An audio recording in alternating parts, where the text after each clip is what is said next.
It's a deceptive way to do business. That sales organization, you can use your powers for good and evil, right? A fire can burn a house down or it can heat it up. As salespeople, you can't be one of these evil salespeople who just use your powers to take advantage of people. So we're in LA at the Staples, took the tickets, went to Temecula, did the whole stayed in some random place, and then ended up at the timeshare spot. And don't get me wrong, the location itself is like a nice location. It looks nice. Like when you're driving through the property, you're like, wow, this is pretty nice. You're in Southern California though, so everything is nice. It's a beautiful part of the United States.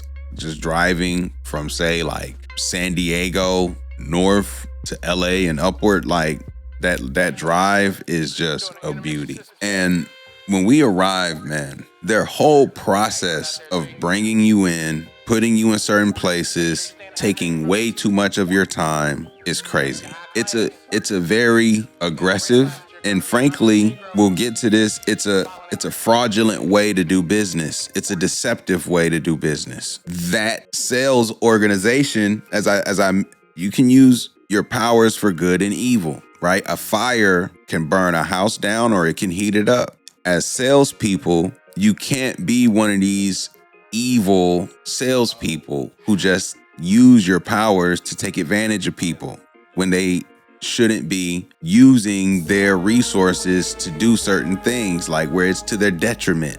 You as a salesperson should not be going out of your way to hurt people. That's a terrible practice. Unfortunately, this place, that's what they made their money on. Just making sure that regardless of the situation, they lock you in. And the unfortunate thing about how they do this is, again, it's very deceptive. They'll try to pitch you on ownership, saying you get to own something. But here's the thing about owning a timeshare. You don't own anything. What you own is a duty to pay this company X amount of money on a monthly basis. And what you own is a duty to then spend X amount of money on a yearly, if not biannually basis for a quote unquote maintenance fee. It's different. Random maintenance fees too. They random and they're not cheap. They're not cheap. We're talking, thousands potentially. And so they try to sell you on this idea of a timeshare being an actual real estate investment. That's what they try to do. And when you are being tricked, see, this is why I say this, you have to be careful with this myth of generational wealth and et cetera, because a lot of people lose everything with just one silly decision.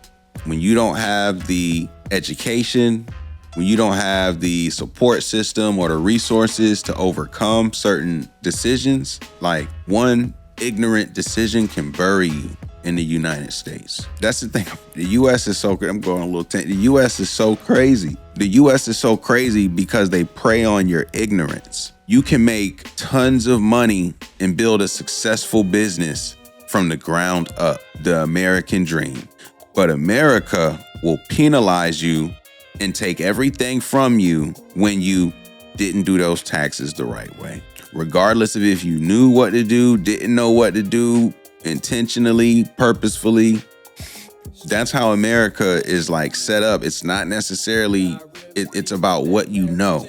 And ignorance will hurt you so often when you, especially here, you can't afford to be ignorant to the realities of how this thing works. And unfortunately, especially for people who look like me, when we make decisions and suffer the consequences of that liability of ignorance, it can be detrimental.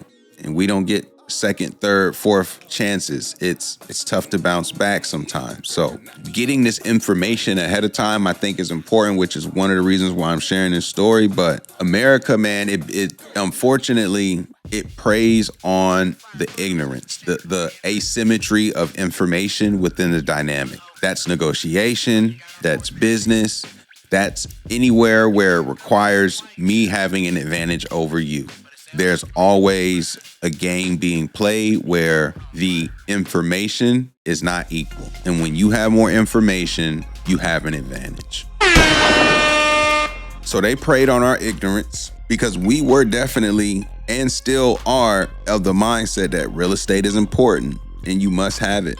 But where we went wrong was we thought, given our lifestyle at the time, we didn't know that at that time, we didn't know that we weren't going to be trying to figure out how to build a life. And with my wife working in the foreign service at that time, we weren't thinking that, okay, 3 years from now, we won't be doing this. We were in the mindset at that point that we'll be doing this for a very long time. Even though we had that mindset, it didn't necessarily mean that we were right, and we weren't right. But we thought at the time, oh yeah, one, we're gonna be in this lifestyle built around living in different places that we have really no idea where. Her mother at the time stayed in Southern California. So why not have a timeshare in Southern California where we just come visit for at least a week or so every year? It's like, oh, it makes so much sense.